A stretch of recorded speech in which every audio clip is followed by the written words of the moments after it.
hedonism. This is where I get confused about hedonism because I can also see it in the perspective of people don't harm other people because of the fear of punishment, the fear of pain, the fear of going to jail, the fear of what can happen in jail, the fear of the death penalty. Or you could go on and on and on about all these legal punishments of each country that people could face if they. I'm not saying that's the only reason. I'm just saying those I feel like play a major role in they play some role in people's decisions about morality because it's like I don't want to break the law. I don't want these consequences to happen. I need to avoid this pain.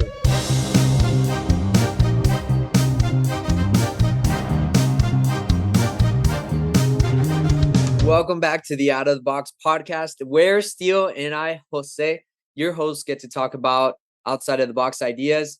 Today, we're going to be talking about hedonism and the moral benefits and maybe downfalls of it. If it's actually could be considered a moral way of living. So we're going to delve into that. But before we actually get started, I want to invite everyone who's first watching our podcast. This is a podcast basically that deals with different philosophical topics. We like to bring in psychology, professors from different areas of study, and also just different professionals that have something interesting to say. So stay tuned and subscribe to our channel. But without further ado, Steele, I know you wanted to kind of introduce the topic a little bit. So if you kind of want to give us an idea of what you had in mind. Yeah, so hedonism, I just started thinking about it like last week or something and started really thinking deeply about hedonism and what it is. So hedonism, basic definition, is a moral philosophy that we make moral decisions and maybe moral laws and ethics based on chasing pleasure, so seeking pleasure, trying to experience more pleasure, and to also avoid pain, to stay away from pain or like prevent pain or avoid pain. And so, yeah, it's basically pleasure and pain. So, pleasure and the idea is that with hedonism is that pleasure and pain motivate all of our decisions in life and thus creates the moral system which we live in and like the laws, the morality, ethics, and all that stuff. And so that's the basic idea. And so Yeah. I'm just interested to hear what you think about hedonism, and then I'll tell you kind of like what I think, and then we can like figure it out, like come together and like start figuring it out. Yeah. Well, I definitely think that there is people out there that are living in that hedonistic way. Um I think to some degree the law system in the United States has in a way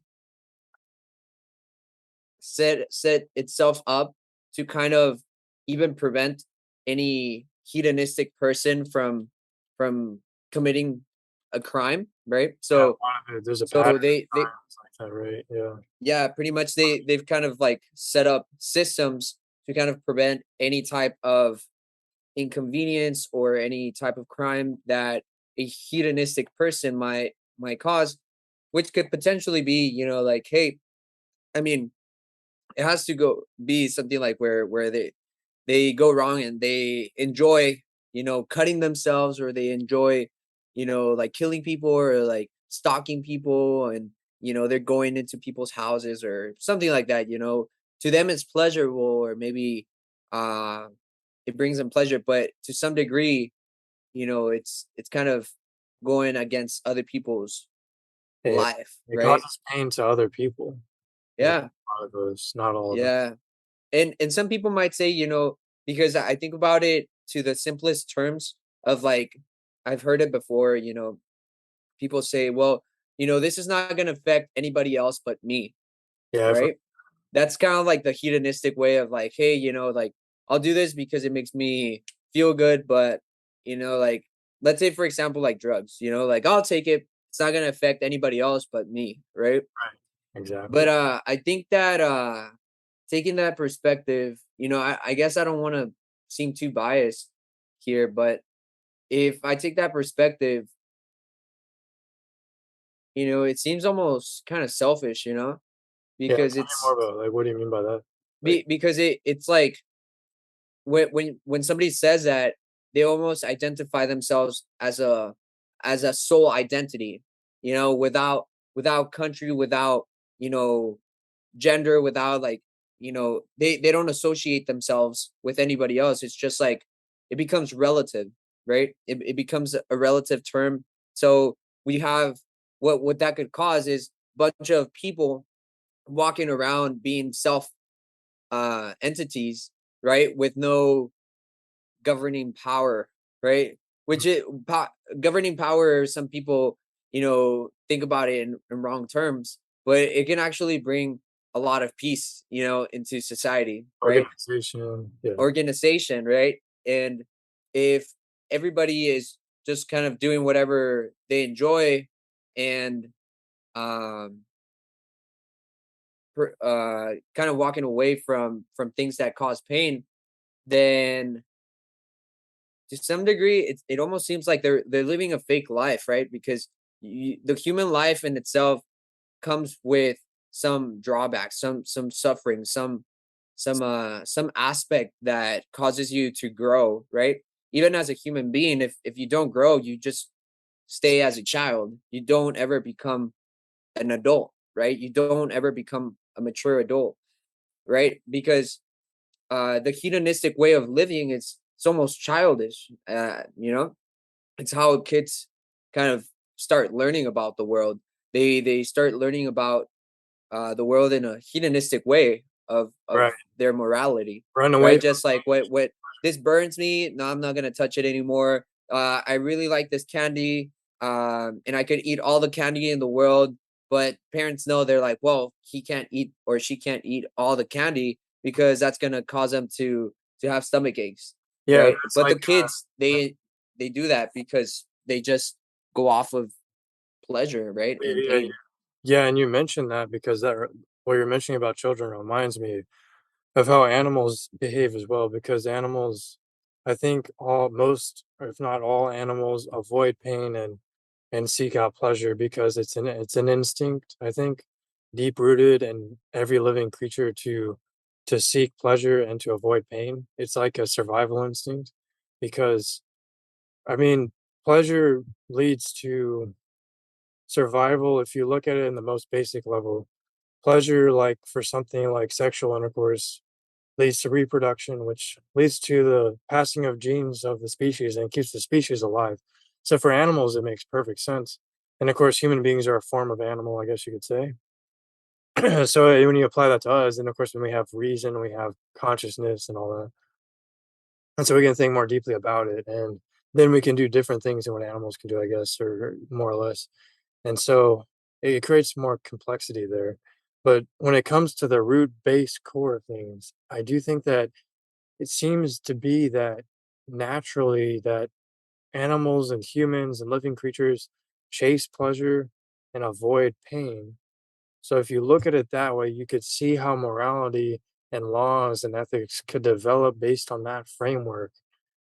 And like you said, almost a lot of laws, like laws against stalking, sexual harassment, and killing people, right? That's all to protect others from pain and to protecting others from pain keeps their pleasure, I guess, if you could look at it that way. So, like, the question is like, you mentioned earlier about people seeking pleasure solely for themselves and the whole selfishness, it won't hurt anyone else but me. Does hedonism, I mean, will that cause any harm to anyone else? That's a good question because if you go by hedonism, then they're chasing pleasure for themselves and they're not causing harm to anyone else. But they're causing harm to themselves, so that's important. But under the law of hedonism, is that permissible? Because they're not hurting anyone. So I don't know honestly, because if they're hurting themselves, is that breaking the hedonism law against themselves? Because they're causing themselves pain through like drugs or something, because they're destroying their body. You know. But I guess Mm. pain is probably different, right? It's probably different from yeah, I don't know. Pain is different from destroying your body, I guess. Because with drugs, they would give you pleasure, and so you wouldn't feel pain. So under hedonism, that would probably be permissible. I don't know, but I'm trying to also just gauge. Do you think And that? the reality, I think it's so complex, you know. I think there's aspects of human beings that do have that hedonistic um aspect combined with another type of morality, right? I think it's almost become an evolution of mixing different ones. You don't have the pure form of hedonism, because I don't know. if we did have a pure form of hedonism and everybody was hedonistic, I mean, the world would be in sort of a little chaos here, right? Yeah, I could see that You because I know, mean, if because everyone's chasing their own pleasures, then they're harming other people. It would yeah, be we go back to the time when tribes would take over other tribes and kill them, you know, and eat their flesh. And you know, it's almost like yeah, that type of like, you know, like, hey, they're causing us pain, let's just, what do? We just kill them, yeah. you Think know? about the harm that would be caused by mass. Like if people are just chasing their sexual pleasure without worrying about the consequences with hedonism, and there's just all the people they're affecting with that by itself, even Yeah, not thinking about how because it affects them, other people. I think we also have to think about the aspect of human beings as and mammals as well, where mammals tend to be naturally social, right? And so they could essentially build different cliques, right? Cliques between people, to where potentially you could have a society living amongst itself, right? Um, but with the hedonistic aspect, you know, it would start to cause harm whenever it comes into encounter with other cliques, right? Because Cool. differences, you know, in social aspects cause sometimes pain. And I think it kind of goes along the lines of what Hitler was kind of going through. You know, he was like, eradicate all Jewish people, you know, and it's like he felt perhaps, you know, in some way or form attacked by them because they weren't a pure form of human beings. Um, and so he wanted to purify it, and that almost seems like a pure form, I guess, in a sense, maybe with a mixture of other things, but of hedonism, right? Like you want to Yeah, kind of that's what. clear out like what's causing pain, what's causing like this Well, division, what and you perceived as you it. know, continue with only pleasure and people who are like in my subgroup. That's where it gets. That is where it gets complicated, because it's like then it's like when you go on that, it's like saying Hitler had his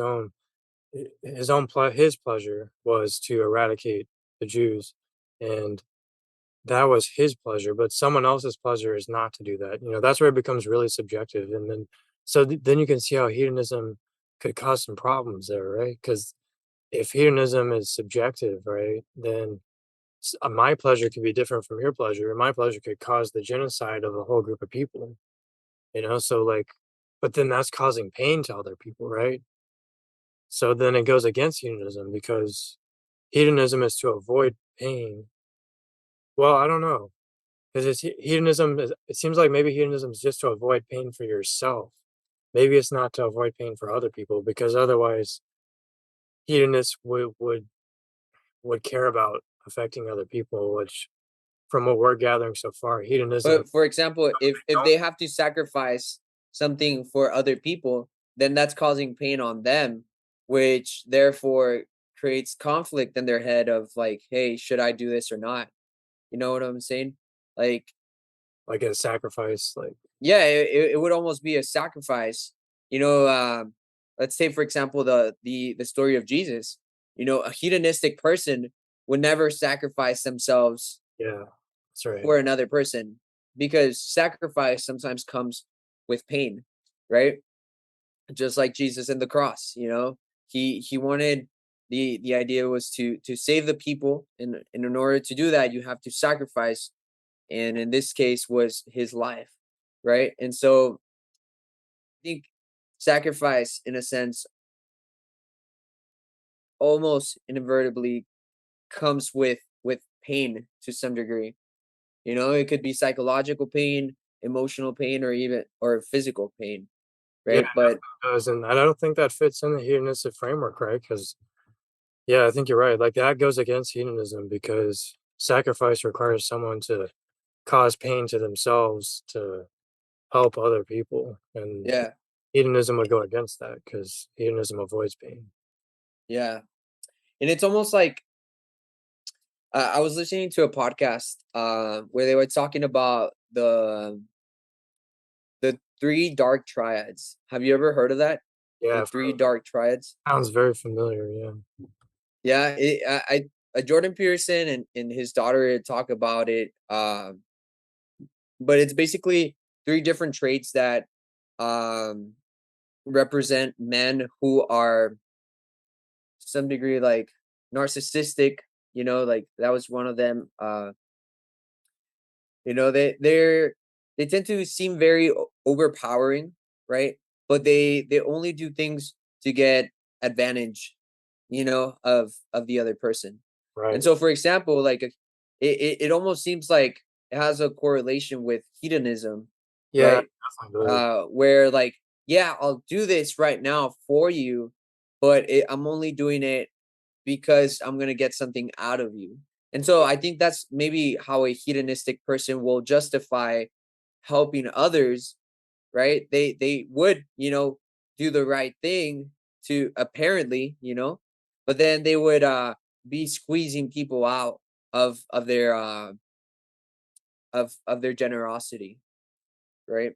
Um Yeah, draining other people, because but they're doing it for the wrong reasons, and that's what you're saying. Like they're not doing it because it's the right thing to do. They're doing it, and maybe there's some manipulation there too, because yeah, like a guy might say "I love you" to get something else from later on. Yeah, You know, because I mean, to them, it's the right thing to do, right? Because they're living in a hedonistic way, right? But yeah, to us, it seems kind of strange to live in that format because yeah, it if is. we're always trying to, it's almost like I think we've come to a point where we've realized how to live peacefully to some degree as a society, right? Without harming ourselves and stuff like that. Because I mean, we like a lot of people talk about it. We could cause a lot of harm to each other, right? But we choose Yeah, not to. I don't. Yeah, We could do a lot of harm, but we choose not to, and we just don't see that because it's such a norm to not inflict harm on others yeah, that we don't even think about human beings having the capacity to do so much harm. yeah. Well, at the same time, I feel like hedonism. This is where I get confused about hedonism because I can also see it in the perspective of people don't harm other people because of the fear of punishment, the fear of pain, the fear of going to jail, the fear of what can happen in jail, the fear of the death penalty. Or you could go on and on and on about all these legal punishments of each country that people could face if they. I'm not saying that's the only reason. I'm just saying those I feel like play a major role in they play some role in people's decisions about morality, because it's like, "I don't wanna break the law, I don't want these consequences to happen, I need to avoid this pain," and that's where I get caught up on, like, it seems like Mm, hedonism is in our psychology in some way, yeah, because we wanna avoid punishment and chase pleasure. The thing is, it gets complicated because, you could there's different levels too, but I'm not even yeah, saying, like, I'm Christian, obviously, I believe in an objective moral framework, and I believe that moral framework was given to us by God to prevent the dangers of hedonism. So I see hedonism as dangerous, but I'm also just trying to explore it philosophically to, I don't know, just to see if there's, yeah.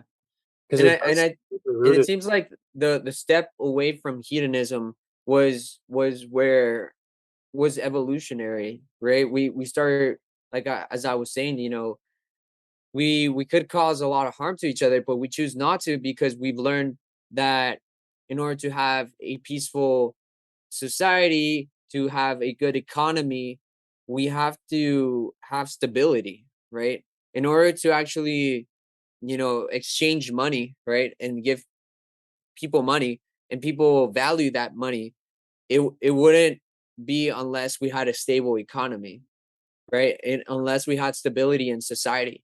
Because otherwise, that wouldn't be worth anything. It would be Like chaotic. Yeah, it would if be it was so unstable, yeah, like you could give $20 to someone and be like, yeah, that's not worth it. Like I need yeah, 2 bags of potatoes, and we go yeah, back in imagine, time to yeah, if everyone followed hedonism, people would be stealing all the time, so then there wouldn't be any economy, like you said.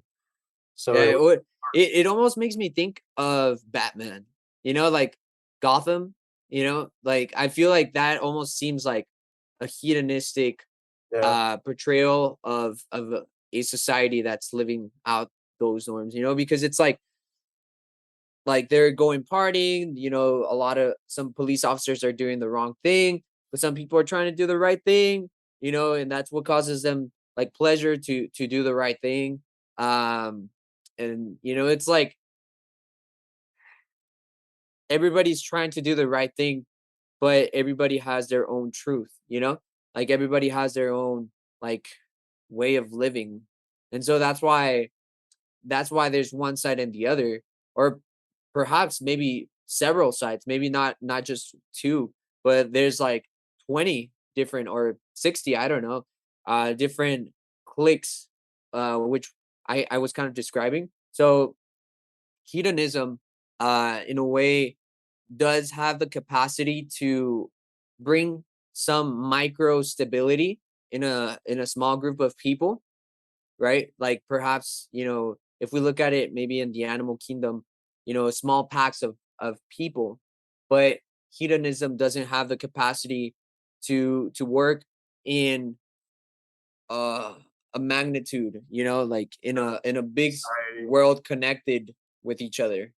Because the actions of people affect other people, and hedonism can fall apart on itself because if everyone chased pleasures all the time and avoided pain, I don't know if hedonism is a moral framework that everyone should follow, then someone chasing all their pleasures could be causing pain to other people. So unless hedonism just says that you can, then it's just about seeking your pleasure and avoiding your pain, then it could work as a philosophy and make logical sense. But it, of course, and it would still fit in line with my pleasure is going to cause this person pain.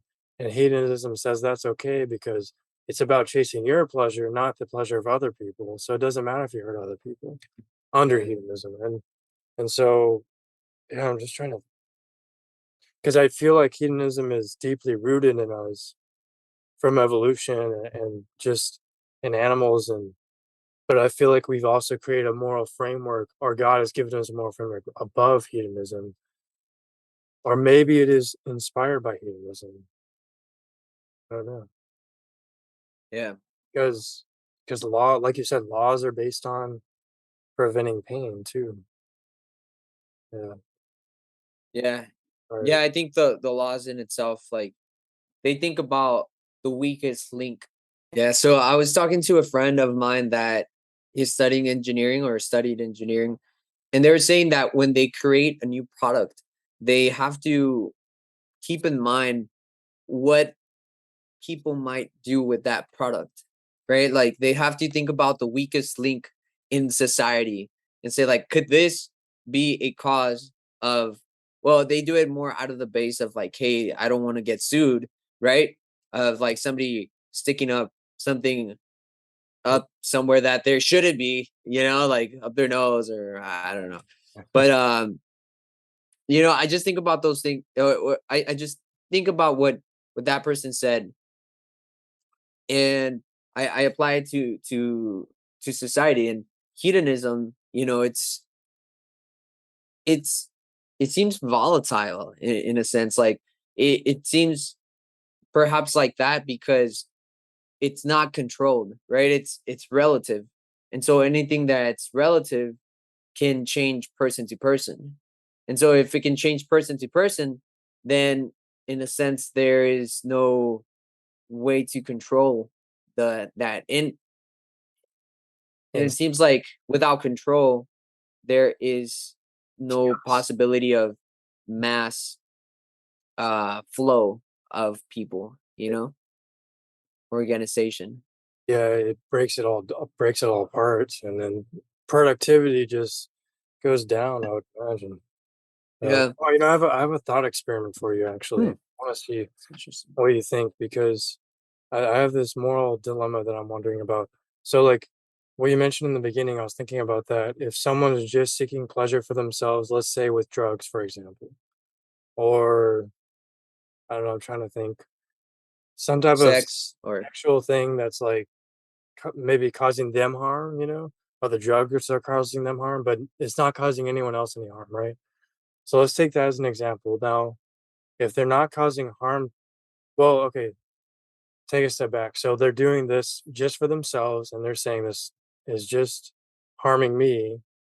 It's not harming anyone else. But is it harming anyone else? Like really thinking about it, is it harming could it harm other people? well, yeah, potentially, depending on what responsibilities that person has, right? If that's a parent, of course, it could harm their child's life if they're still young. Um Because and I think it has to do with the types of responsibilities that person has. And I right, think primarily, and that's why I say, like, it hedonism seems like a type of lifestyle that only a single person that is perhaps young could live, right? I mean, potentially maybe after retirement you could also fall back into hedonism, but as long as you have a job and you have responsibilities, you know it does cause harm to other people, right? yeah, Because if you're not present for your customers, your clients, whatever, like, you're not going to be able to provide, right? And of course, okay, let's say like your parents take care of you. Okay, well, you know you're in and you want to find a spouse because you find pleasure in or I don't know if we were thinking about it in that rabbit hole. You enjoy sex, and so you want to have sex with multiple partners. Okay, maybe not get married, maybe you just buy sex, but then you think about it, you need money, so you have to work, right? And so if you are getting drugged up, right, and that's affecting your performance at work, then it adds to the possibility of not being able to work, and therefore you can't have the pleasures that you are seeking, right? And that's so it almost hard. you know Collapses in. goes into a rabbit hole that you know you can't mature as an adult, I guess, in this particular society, because to some degree, if you are a living member, you have to almost be of service to some sort of degree. You can't just do whatever you want, come in late, and uh you know Right. not work because it causes pain on you, or laborious work. Yeah, um that example definitely. Now, what about a more Unless they're like super smart. Maybe they're super smart and they can just take advantage of people, and what then about that's how they do it. yeah, yeah, that's true. What about a more difficult one? What about self-harm? If someone's cutting themselves and they're not causing harm to anyone else, they're not cutting anyone else, they're just cutting themselves. Is that gonna harm other people? That's a hard question. What do you think? Yeah.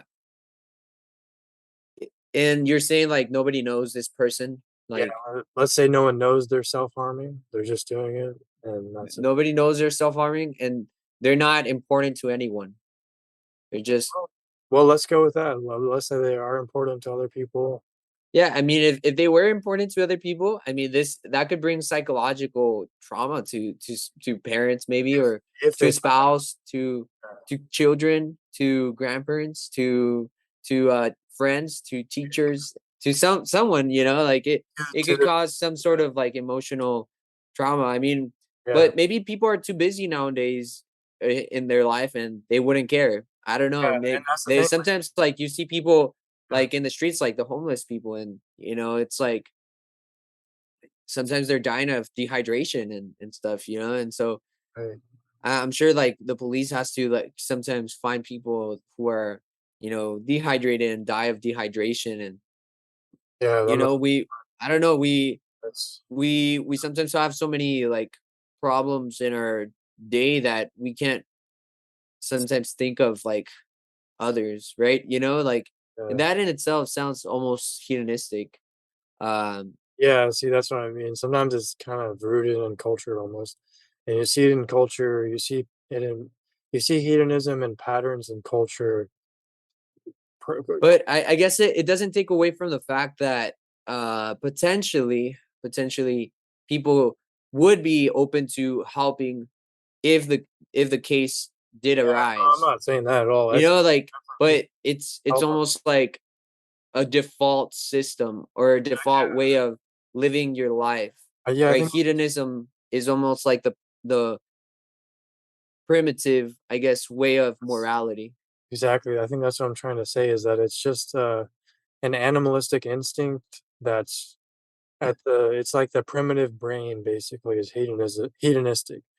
And so yeah, but with self going back to the self-harm thing, like what if no one knows that they're self-harming? Mm, Because then under hedonism, I guess it would be okay. But then if you go, let's just thinking about it other than hedonism, honestly, it gets really hard because it gets hard to answer that question because yeah. if Well, it's I mean, not hurting, there was one point where cigarettes were considered to actually be good, to be healthy, right? And now we know it's not, right? Like that it actually causes lung cancer and stuff.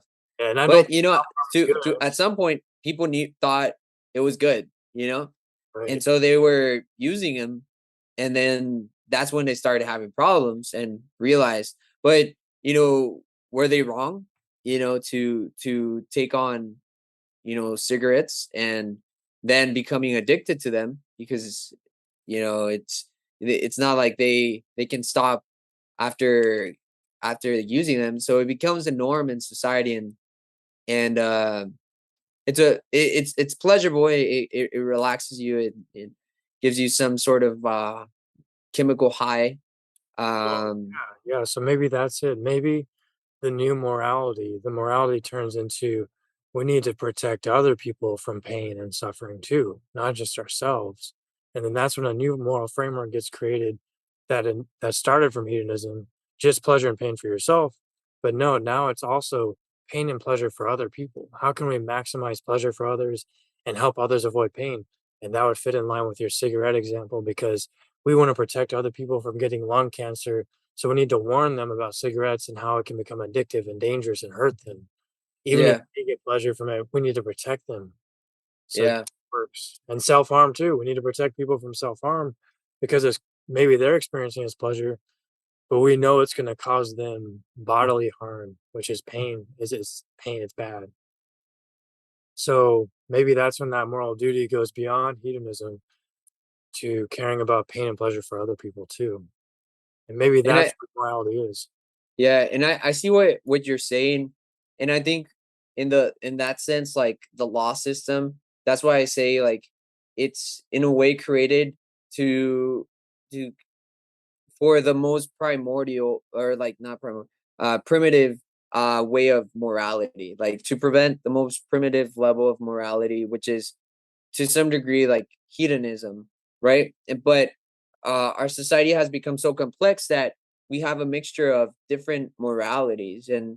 And sometimes it has to do a little bit with the culture that we're in, like the community that we're in, the religion. I mean, so many aspects that almost add on top of what we already have in society, right? And so, but just superficially, since you know hedonism is such a primitive aspect, the law system has to some degree find a way to cover that first before getting into topics of like, I don't know, talking about whether or not cybersecurity is good or not, stuff like that.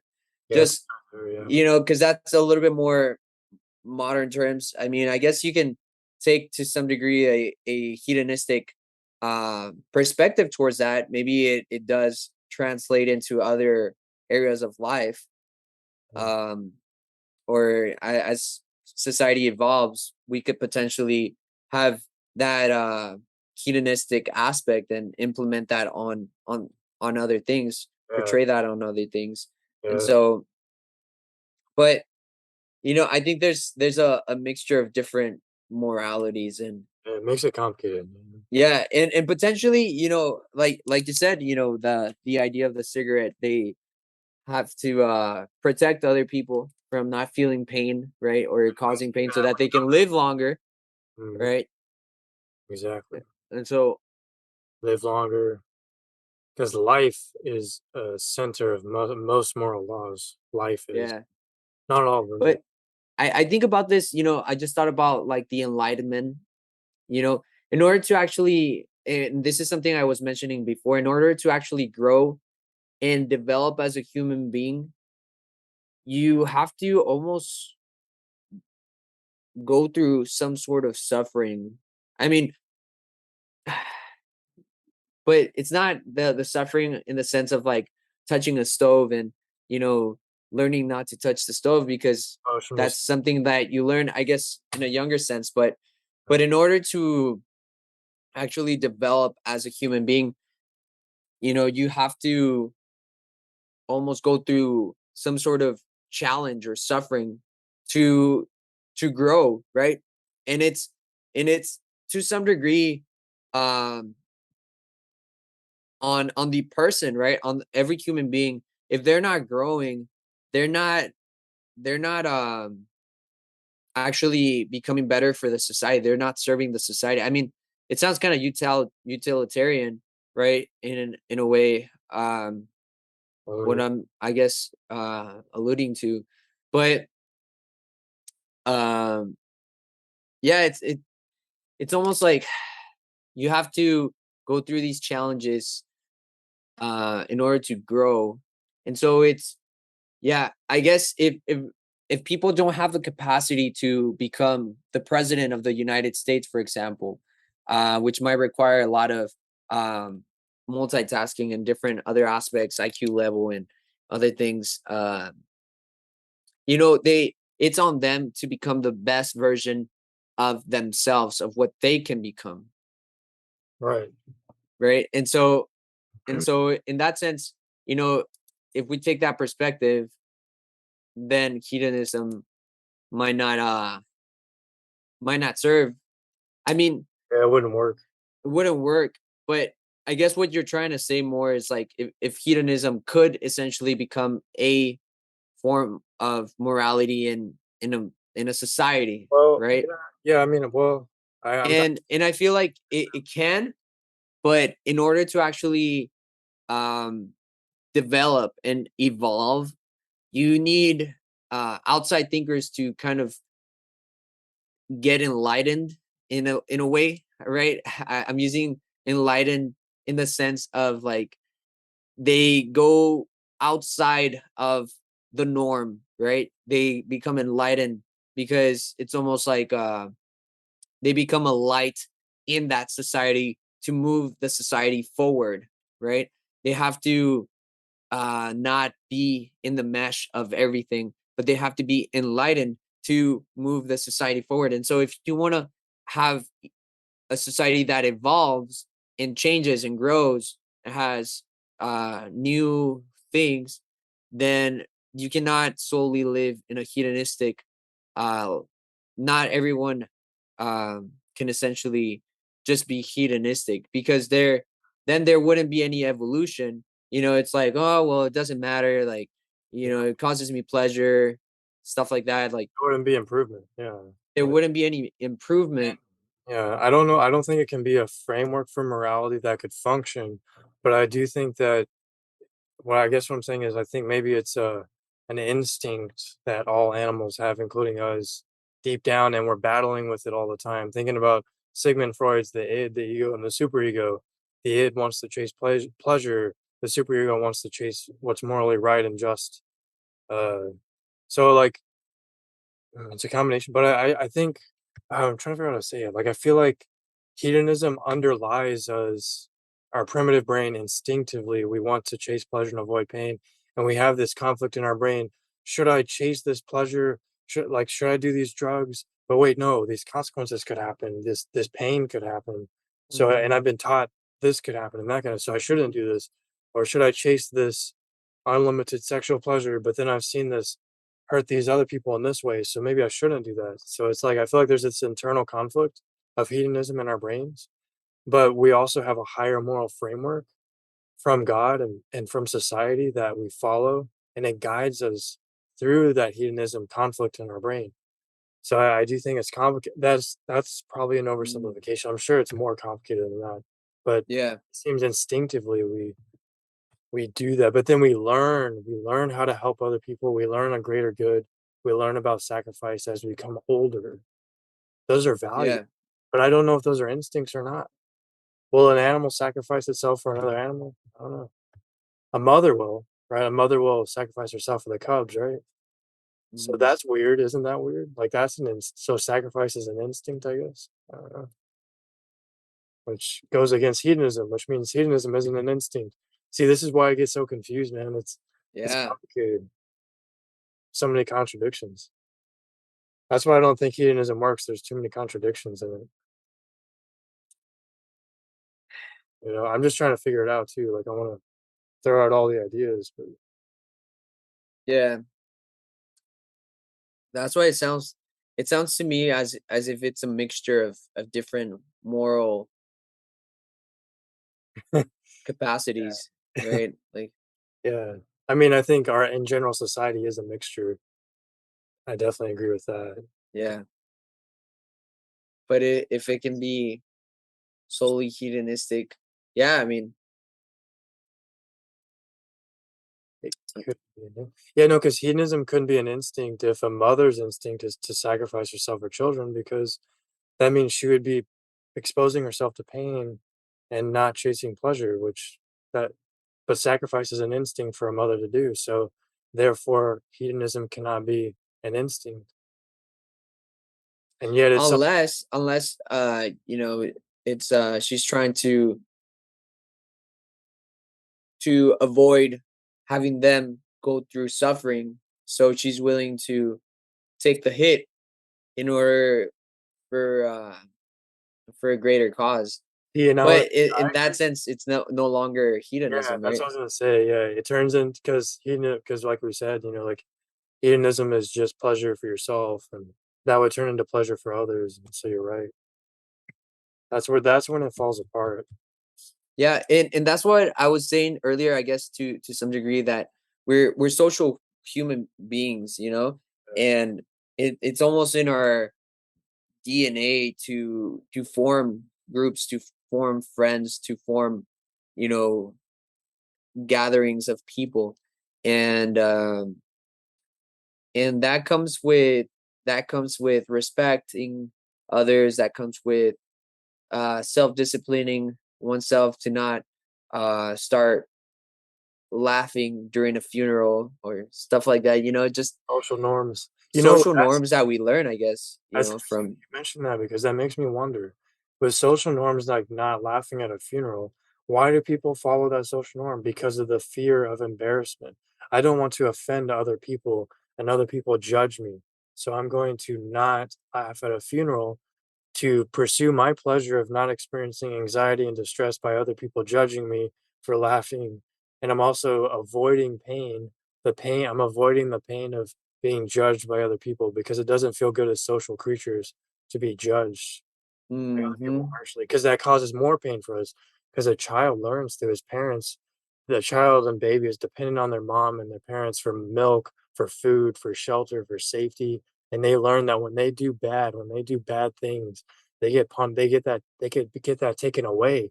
And that means their life could be in danger. I'm talking about like this, how it happened with evolution. Their life could be Mm. in danger. And so that whole aspect of social thing you're talking about could still be traced back to hedonism because people Yeah, avoiding judgment, so they follow social norms. So then social norms are hedonistic, but maybe I not all. guess. Yeah, I guess to some degree it seems to be that if you do have um in your early development some sort of guideline, right? Like societal guidelines. I mean, like, because you see it in the animal kingdom, right? Like they the bigger elephants teach the younger elephants what to do. The bigger chimpanzee, older chimpanzees, they've had things that have worked from years and years and generations to generations. So they pass them down to their next generation, and that's essentially what we're doing, right? Like we're passing down from generation to generation what has worked in the past, right? We learned through diseases, we learned through different stuff, like how to not die, basically how to not die, right? Which is to some degree like goes along the lines with hedonism, right? Because it seems like anything that causes pain could essentially lead to death or isolation, and so that's why we're trying to avoid that, right? We're Yeah. trying to avoid that, and Yeah, it gets so complicated because then I start thinking about serial killers and they don't care about social norms, obviously, so they're gonna do whatever the hell they want. They don't care if they offend someone or not. So then, how does that explain the well, instinct? I mean, I don't know what their upbringing was, like maybe they didn't have uh those fundamental aspects in their passing down of generation to generation, like their generation or like their grandparents or parents didn't do a great job at passing down what their ancestors knew to Right. be good, and so therefore maybe that causes that break in society or in that one person to create a whole Yeah, downfall. the passing that you're talking about of generations makes a lot of sense because when you look at the Ten Commandments in the Bible, you could trace almost all of those commandments to the avoidance of death. Not maybe not like think about like thou shalt not kill, obviously. Thou shalt not lie.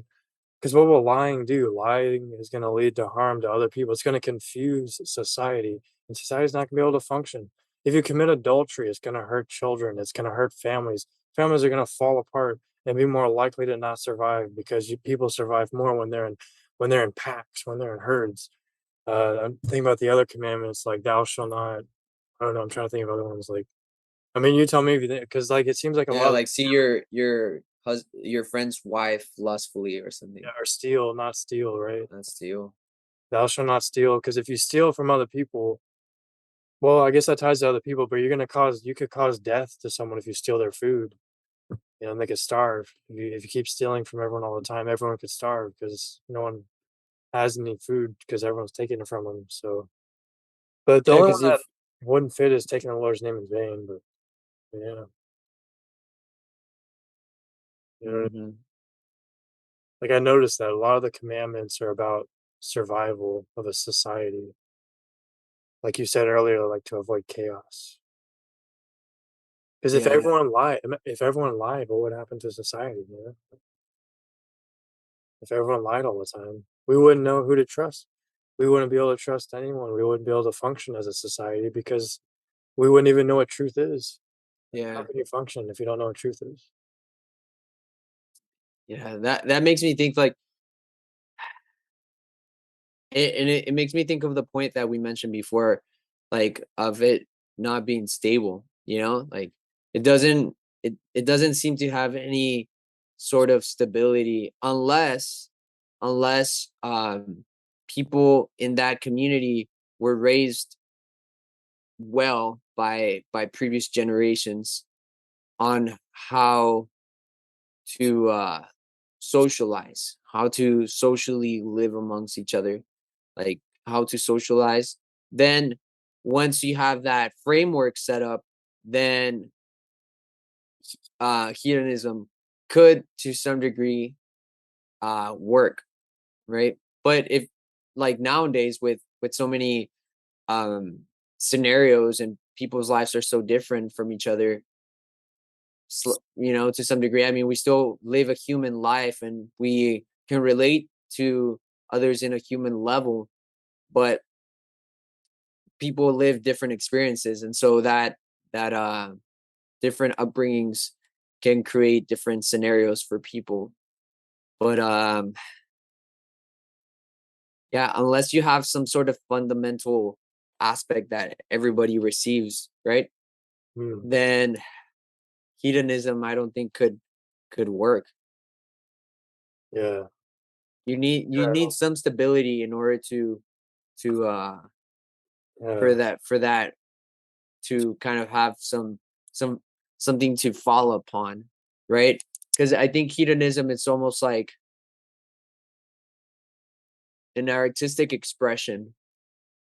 Like everybody can have a house, right? But somebody can decide to paint it red and put bricks, right? And somebody can decide to decorate their garden with butterflies. I don't know. It just Yeah. like that's like the expression that they can take, but you need a foundation.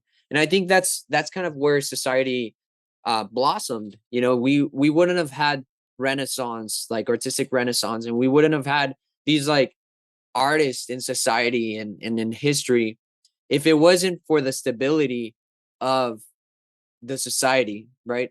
Yeah. Like if it wasn't for the fundamental stability of society, because otherwise, if if um if we didn't have that stability, then artists would have never existed.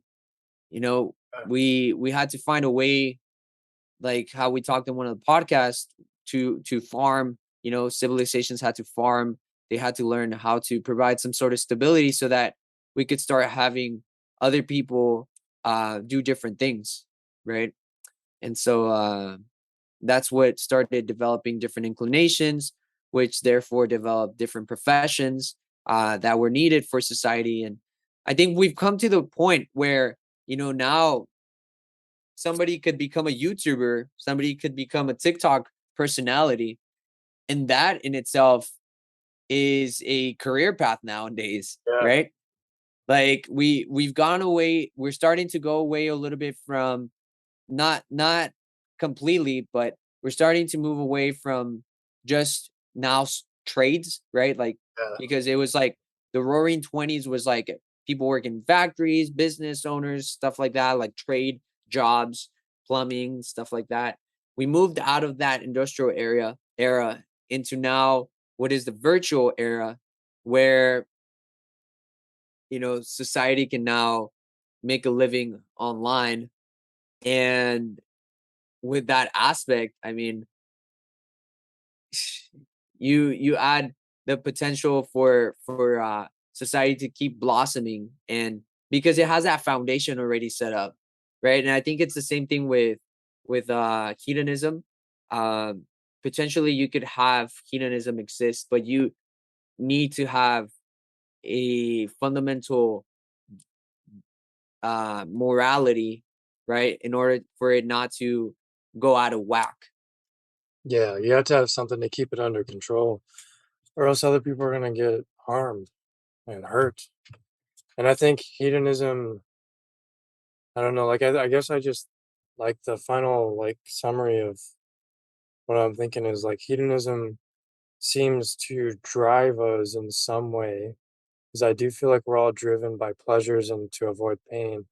Because, going back to positive reinforcement and negative punishment, like how parenting works, discipline, laws, all of that just seems to be driven by hedonism, like avoiding pain and seeking pleasure. But at the same time, society has to have a higher moral framework than hedonism to function and to not fall into chaos and harm to everyone, because if not, everyone's going to be harmed.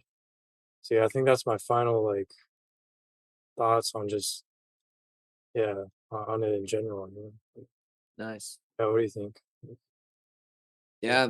Yeah, I think like like I said right now, hedonism could potentially work only in the case where other foundations are set up more morally for people.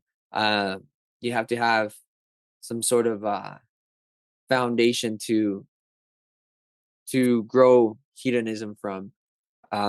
You can't just have a pure sense of hedonism, because that would take us back to primitive uh primitive ways of being. Yeah. And we learn quickly, I guess, if we're aware that that doesn't go too well in social uh, aspects. Yeah. That's true. So yeah, nice. Well, thank you, Steele, for proposing this topic. Thank you guys for listening as well. We hope you enjoyed this conversation, this podcast about hedonism. Let us know what you think down below in the comment section. Do you think that hedonism does have potential to purely be on its own, or what did you find interesting about the podcast today? We would really like to know down below in the comment section. And like always, don't forget to subscribe, and we'll see you on the next one.